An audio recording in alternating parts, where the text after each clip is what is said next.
Hello everyone, I'm the Good Fellow, and welcome back to Reddit's No Sleep. Today we'll be exploring a short story about late-night whistling by user allmysystemsrnervous. This post is titled, Please Ignore the Whistles You Hear at 12:34 a.m. Earlier this month, I moved into a new apartment due to not being able to afford my previous apartment because inflation sucks. My new apartment is, like I said, completely new, and it has an in-unit washer and dryer plus a dishwasher. It's a one-bedroom, and it only costs $800 per month. I mean, seriously, it can't get any better than this. However, there is one slight, teeny tiny issue. Ever since arriving here, every night I'm woken up by whistles at exactly 12:34 a.m. By exactly, I mean on the dot. When I heard it, I wanted to go outside to see who it was, but I decided against it because I need my beauty sleep. Can't have bags under these precious eyes after all, right? So, anyway, at first I assumed it was one of my neighbors. I went and knocked on their doors, and they all said it wasn't them. Their expressions did change when I asked them, though. They got more serious, almost? I'm not sure why. But they did say it wasn't them, and they seemed serious about it, so I really don't think it's them. Did I press my ear against my wall when the whistling started to be absolutely sure? Maybe I did. It was interfering with my precious sleep, so I opted for earplugs. Then, to be 100% sure, I asked a friend of mine to come over. They slept soundly until 12:34 a.m. when they practically jumped out of bed and asked if I heard it. I obviously said yes. They wanted to go outside to investigate. I told them not to, had to physically pull them back into the one bedroom, locked the door, and told them to go back to sleep.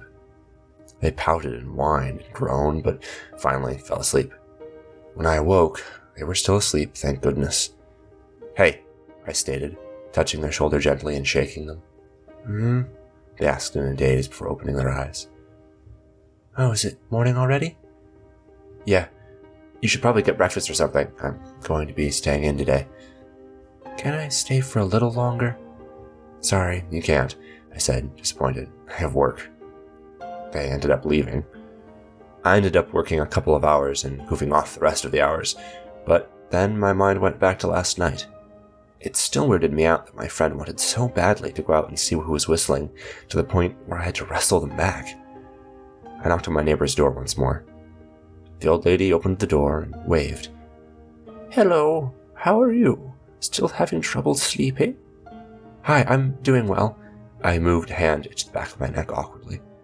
Sort of. I use earplugs now. I had a friend over last night and they wanted to check out whoever was whistling. It was weird. A frown settled on her face before she glanced quickly down both sides of the hall. She leaned in, her voice hushed. You need to ignore it. She swallowed hard, glancing around again. You need to ignore the whistling you hear. Do you understand? I have been ignoring it, I confirmed. But why? The more you listen to the whistling, the stronger the urge to go outside gets. If your willpower is weak like your friend's was, then it can only take one time of listening to the whistling to succumb. But why? Why is going outside a bad thing? That's how it gets you. It? Yes, it. If you go out, it'll replace you. It'll take you and take your skin. Look at you, talk like you, but it's not you. And if it gets inside your house once, it gets access for life. It can get you that way too. She licked her lips quickly, looking as if she wanted to say more, when another door opened. Hey, a man in his late 20s greeted me, and I waved. He then directed his attention to the woman. Are you feeling okay, Miss Tanner? She swallowed hard, nodding a little. I feel just fine, Mark, thank you. I think I'll go, actually. I don't want to hold you up, she says to me. She closed the door quickly. Mark closed his too. Weird. But hey, $800 a month. I went back into my apartment. I searched high and low for my earplugs. They were nowhere to be found. I know I couldn't have somehow misplaced them. 12:34 a.m. Right on the dot. Whistling right outside my apartment door. It sounded like my friend. But they didn't go outside before because we both fell asleep, right? The doorknob started to rattle as the whistling grew louder. I heard a soft click. I'm hiding in my room. I locked the door, but this doorknob is rattling too, and the whistling is low and frantic, and I don't know what to...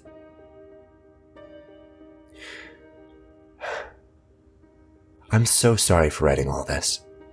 As stated, I've been pretty sleep deprived. My brain must have been making things up as always. Again, I'm sorry for this weird, frantic rambling. I was incorrect about everything, as was the woman. Please note that it is 100% safe to listen to the whistles at 12:34 a.m. Please know that it is 100% safe to go outside and to invite someone into your home at that time as well.